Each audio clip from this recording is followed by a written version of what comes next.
नमस्कार, प्रणाम। मैं पप्पू सर, ज्ञान गंगा रिसर्च सेंटर में आप सभी का हार्दिक स्वागत है, अभिनंदन। जैसे कि मैं विगत कुछ दिनों से अपना वीडियो नहीं डाल रहा हूँ इस चैनल पे, थोड़ा सा मैं व्यवस्थित नहीं था, अस्त व्यस्त था। देखिए, मुझे वीडियो डाला, भले कुछ लोग को अच्छा लगे ना लगे, लेकिन एक बात समझिए, आप इस चीज़ों को समझिए। हमारा मूल्य परिवार है, अपना बच्चा, उस पर फोकस करते हैं। देखिए, आप अर्निंग करिए और अधिकांश फोकस एजुकेशन पर करिए, शिक्षा पर करिए, क्योंकि जब तक आप और आपके बच्चे शिक्षित नहीं बनेंगे तब तक विकसित नहीं बनेंगे। शिक्षा बहुत ज़रूरी है और शिक्षा बहुत बड़े बिल्डिंग में होना एक कोई ज़रूरी नहीं है। एजुकेशन ज़रूरी है, हाँ, रख रखाव सब ज़रूरी है। आप पहले बच्चों को रूटीन में लाने का प्रयास करिए। ये सारी जिम्मेवारी शिक्षकों की ही नहीं है, कुछ अपनी भी जिम्मेवारी है। और हम लोग क्या होते हैं कि पैसे दे करके और सोचते हैं कि सब जवाबदेही जिम्मेवारी विद्यालय वालों का हो, शिक्षकों का हो, चाहे गवर्नमेंट हो या प्राइवेट, उससे मतलब नहीं है। आप जहाँ भी पढ़ाइए बच्चों को, आप इस पर फोकस करिए, आप ध्यान दीजिए मेरा बच्चा क्या कर रहा है, पढ़ रहा है, किस तरह से रह रहा है, उसका रूटीन क्या है, दैनिक तालिका क्या है। छोटे बच्चे, मान लीजिए 3 साल या 5 साल के बच्चे हैं, वहीं से आप शुरुआत करिए ना। पहले उसको सुबह में शौच कराने के बाद ब्रश कराइए, ब्रश करने का आदत लगेगा उसको। ब्रश कराने के बाद उसको स्नान कराइए, स्नान कराने के बाद बोलिए कि भगवान को प्रणाम करें, फिर लंच कराइए, ब्रेकफास्ट कराइए। ब्रेकफास्ट कराने के बाद उसको बुक सब अपने से चेक करिए, पेंसिल है कि नहीं है, कटर है कि नहीं है, जो भी है उनकी जो चीज़ें होती हैं ज़रूरत की, उस सब चीज़ों को चेक करिए और उसके बाद उसको विद्यालय में छोड़िए।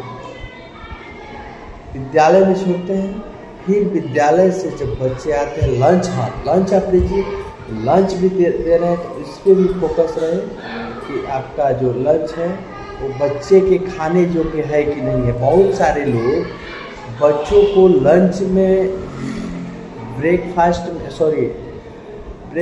तो क्या कराते हैं, नहीं कराते हैं, घर पे कराते हैं। लंच में फास्ट फूड का प्रयोग करते हैं, चाउमीन, बर्गर, इस टाइप की चीज़ों को मत खिलाइए। आप अपने जो यहाँ का भोजन है उसको अपनाइए। स्वास्थ्य भी बढ़िया रहेगा, शिक्षा भी होगी। जब बच्चे स्वस्थ रहेंगे तभी ना पढ़ पाएंगे, तभी ना बातों को समझ पाएंगे। ये बहुत ज़रूरी है।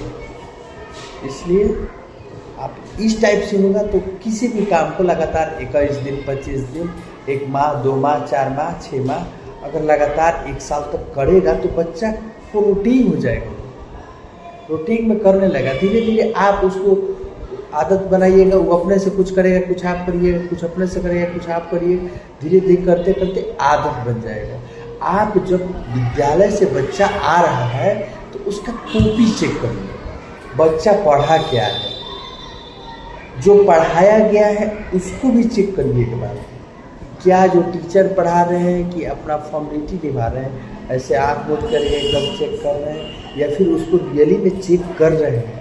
इस चीज़ पे यहाँ भी आपका काम है, ये पेरेंट्स के लिए मैं बता रहा हूँ, यहाँ भी आपका काम है। उसको आप चेक करिए।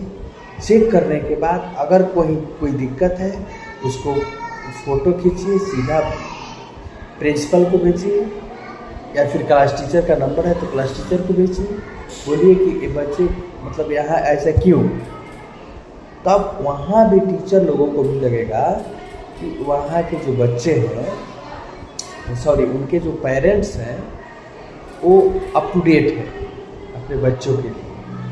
और दुनिया में सर एक बात बता दे रहे हैं आपको, सबसे बड़ा पूंजी है बाप का बच्चा।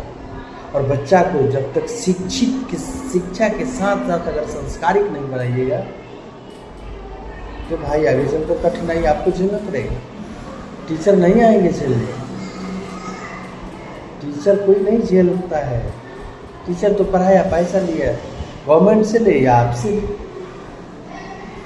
लेकिन हाँ आपको जीवन भर झेलना पड़ेगा। अगर बच्चे को अच्छे संस्कार नहीं मिले तो आपके साथ दुर्व्यवहार करेगा। अगर अच्छा शिक्षा नहीं मिला तो फिर उसको आर्थिक परेशानियां झेलनी पड़ेगी। इसलिए आप इस बात को विशेष ध्यान दीजिए सर, छोटे छोटे बच्चे, क्योंकि बच्चे ही देश के भविष्य होते हैं। वो आगे चलकर किस क्षेत्र में जाएगा उस पर डिपेंड करता है। लेकिन हाँ आप उसको सही मायने में सही दिशा दीजिएगा, एकदम निश्चित रूप से सही दिशा में जाएगा। इसलिए आपसे विशेष हाथ जोड़कर आग्रह मैं करता हूँ, चाहे आपके बच्चे किसी भी विद्यालय में पढ़ते हो, कहीं भी पढ़ते हैं, गवर्नमेंट स्कूल में पढ़े, प्राइवेट स्कूल में पढ़े, उससे कोई मतलब नहीं। आप एक रूटीन बनाइए, इस पर आप कम से कम बच्चों पर 10वीं क्लास तक, 10वीं से 12वीं तक आप फोकस करिए।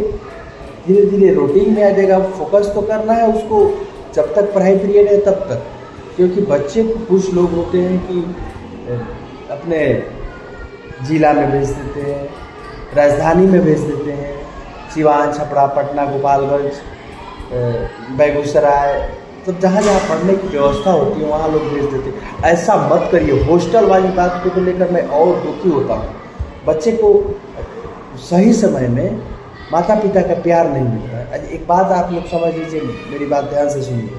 अगर हॉस्टल आज बढ़ रहा है तो वृद्धाश्रम बढ़ेगा, क्योंकि बच्चों को जब माता पिता के प्यार की आवश्यकता है उस समय माता पिता का प्यार नहीं मिलता है, उस समय बच्चे को हॉस्टल में डाल दिया जाता है।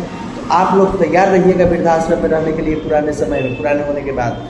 अगर हम लोग ऐसा व्यवहार बच्चों के साथ करते हैं कि हम इतना एंगेज है, इतना व्यस्त है काम करने में कि हमको बच्चे पर फोकस करने का और समय नहीं है समय देने का, तो याद रखिए बच्चों के पास भी मेरे लिए, हम लोगों के लिए समय नहीं रहेगा बुढ़ापे में समय देने का। तो लोग कहते हैं कि देखिए दुनिया कहाँ से कहाँ जा, अरे कहीं नहीं जा रही है, उसको हम लोग ढकेल कर ले जा रहे हैं, ढकेल कर ले जाने की कोशिश कर रहे हैं। कहाँ दुनिया जा रही है? हम लोग तो प्राइवेट स्कूल में मुँह नहीं देखे थे, अपने माता पिता के साथ रहा करते थे, फिर भी कोई मतलब जितना भी हुआ ग्रोथ हुआ। बातों को समझ रहे हैं ना, तो समझना बहुत ज़रूरी है। आप लोग एक बात को समझ लीजिए। और अब बच्चे कहाँ जा रहे हैं, क्या कर रहे हैं, उसमें सिर्फ बच्चे की जिम्मेवारी नहीं है, हम लोगों की भी जिम्मेवारी है। इसलिए एक अच्छा पेरेंट्स बनिए, एक अच्छा माता पिता बनिए पहले। ये सब बहुत ज़रूरी है, इस पर ध्यान दीजिए सर। आज के लिए मैं इतना ही। नमस्कार, प्रणाम। ज्ञान गंगा रिसर्च सेंटर में आप सभी का हार्दिक स्वागत है, अभिनंदन है। अगर मेरी बात आपको अच्छा लगा हो तो मेरे चैनल को लाइक करिए, सब्सक्राइब करिए और बेल आइकन को दबाइए। धन्यवाद, नमस्कार।